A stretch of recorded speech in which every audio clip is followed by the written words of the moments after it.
Haleluya. Saat ini kita akan mendengar kebenaran firman Tuhan yang akan saya sampaikan. Kita akan mulai. Saya angkat dari Matius 24 ayat 13 dengan tema kunci untuk tetap setia di dalam Tuhan. Baiklah, kita akan baca Matius 24 ayat 13. Tetapi orang yang bertahan sampai pada kesudahannya akan selamat. Sekali lagi, tetapi orang yang bertahan sampai pada kesudahannya akan selamat. Bapak Ibu sekalian, berbicara tentang kesetiaan dan ketaatan adalah teladan Tuhan Yesus Kristus. Itu sebabnya Allah Bapa sangat meninggikan dia dan mengaruniakannya namanya di atas segala nama. Dalam Filipi 2 ayat 8-11. Kepada jemaat di Asia kecil, Tuhan Yesus mengajarkan mereka untuk tetap setia. Sampai mati pun mereka tetap setia. Itulah jemaat yang ada di Asia kecil. Ada 4 langkah Tuhan Yesus mau dari kita untuk kita tetap setia. Sekalipun kita mendengar ada virus corona yang membuat kita kadang-kadang khawatir anak-anak Tuhan.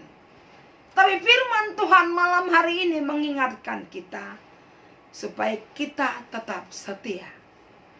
Baiklah, ada 4 langkah yang Tuhan mau dari kita untuk tetap setia. Yang pertama yang perlu kita lakukan adalah dedikasikan dirimu kepada Tuhan. Dedikasikan dirimu kepada Tuhan. Artinya di sini adalah apa? Dapat kita lihat dalam Roma 14 ayat 4. Sebab banyak orang Kristen akhir ini kurang berserah kepada Tuhan. Dalam keadaan situasi seperti ini, kita harus menomorsatukan Tuhan. Mendedikasikan Tuhan yang pertama dalam hidup kita. Yang kedua, yang harus kita lakukan untuk kita setia kepada Tuhan adalah harus bergantung pada Tuhan. Bergantung pada Tuhan. Bisa kita lihat dalam Amsal 3 ayat 6. Banyak orang bergeser kali ini dari Tuhan.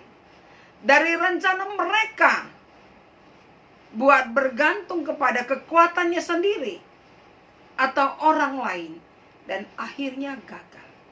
Nah, firman Tuhan malam hari ini mengingatkan kita harus bergantung kepada Tuhan. Apapun yang kita alami akhir-akhir ini.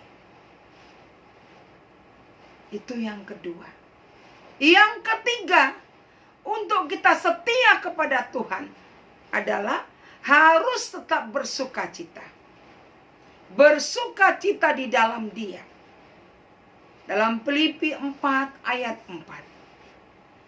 Banyak orang kadang-kadang berpikir negatif.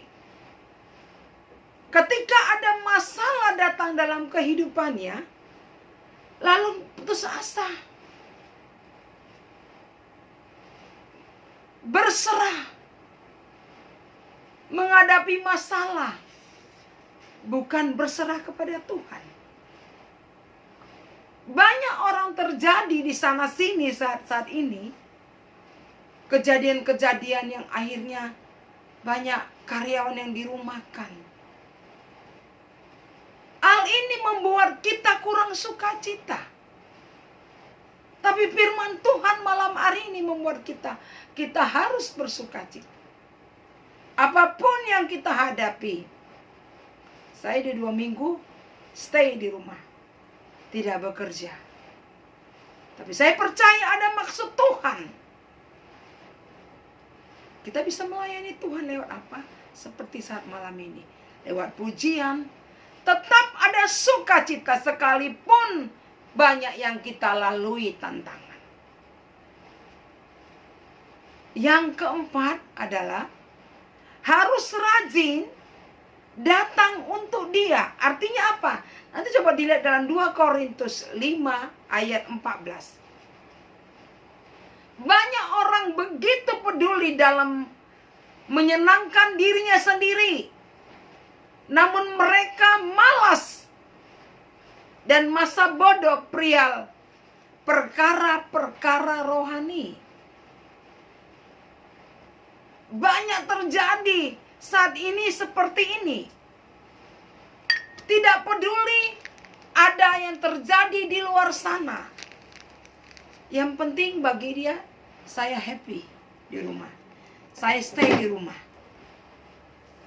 Padahal banyak yang perlu kita doakan. Di luar sana.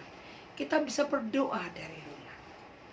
Kita bisa berdoa dimanapun kita berada. Kita bisa mendoakan via telepon. Artinya apa? Harus ada setia. Satu pujian itu, mengikut Yesus keputusanku, mengikut Yesus keputusanku, mengikut Yesus keputusanku. Ku tak ingkar, ku tak ingkar. Baiklah saudara-saudaraku, biarlah kiranya firman ini menguatkan kita. Sekalipun kita menghadapi goncangan, virus di mana-mana, tapi firman Tuhan malam hari berkata, tetaplah engkau setia. Dedikasikanlah Tuhan, berharap penuh pada Tuhan, bergantung penuh pada Tuhan. Sehingga kita pun bisa, walaupun di luar sana ada yang terjadi gimana, tapi kita harus sukacita dalam hati kita. Kenapa? Karena Tuhan. Kenapa? Karena kita bergantung sepenuhnya kepada Tuhan. Amin. Terima kasih.